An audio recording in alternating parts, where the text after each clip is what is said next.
राजू एक सीधा सादा आदमी था जो एक छोटे से गांव में अपनी बीवी सीता के साथ रहता था। वो मेहनती था, दिन भर खेतों में काम करता और शाम को थका हुआ घर लौटता। लेकिन उसकी सारी मेहनत के बावजूद पैसों की तंगी हमेशा उनके घर का मसला बनी रहती थी। सीता, राजू की बीवी, एक फिक्रमंद औरत थी। वो हमेशा इस बात पर परेशान रहती थी कि पैसे कब खत्म हो जाएंगे।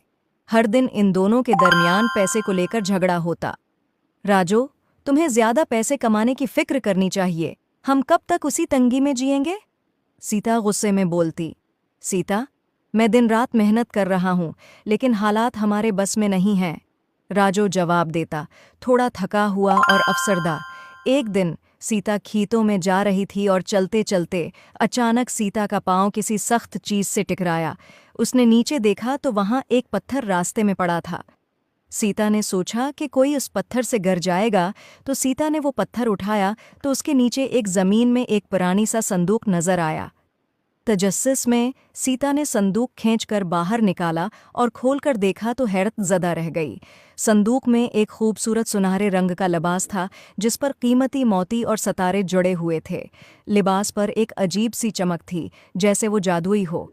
सीता ने बगैर सोचे समझे वो संदूक लिया और घर वापस आई। सीता ने राजू को संदूक दिखाया।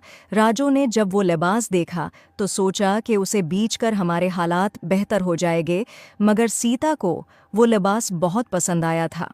जब सीता ने वो लिबास पहना, अचानक उसके अर्द गिर्द एक रोशनी फैल गई और एक परी नमूदार हुई। परी की आंखों में मोहब्बत और हमदर्दी की चमक थी। राजू और सीता परी को देखकर हैरान हो गए। परी ने कहा, तुम्हारी जिंदगी में मुश्किलात हैं, लेकिन पैसे का मसला तुम्हें अंदर से कमज़ोर न करे। तुम्हारे दिल में जो मोहब्बत और भरोसा है, वही तुम्हारी सच्ची दौलत है। ये लिबास तुम्हारे घर में खुशहाली लाएगा, लेकिन याद रखो, सच्ची खुशी पैसों से नहीं मिलती, बल्कि एक दूसरे के साथ मोहब्बत और ताउन से मिलती है। सीता और राजू की आंखों में आंसू आ गए। सीता ने समझ लिया कि वो हमेशा पैसे के पीछे भागती रही, जबकि खुशी उसके घर में पहले से मौजूद थी। उसका प्यार करने वाला शोहर राजू। सीता ने राजू से माफ़ी मांगी। मुझे माफ़ कर दो राजू, मैंने पैसों की फिक्र में तुम्हारी मेहनत और मोहब्बत को नज़रअंदाज किया। हमें मिलकर खुशी से जीना चाहिए, चाहे हमारे पास कितने ही पैसे क्यों ना हों। इसी दिन से उनकी ज़िंदगी में सुकून आ गया। वो लिबास जो जादुई था ने वाकई उनके घर में खुशहाली लाई, लेकिन सच्ची खुशी उनके दिलों में मोहब्बत और एतमाद के ज़रिए आई। और यूं सीता और राजू ने अपने गांव में सुकून से, मोहब्बत और खुशहाली के साथ ज़िंदगी गुजारना शुरू कर दी। I hope you like it. Please like and subscribe my YouTube channel.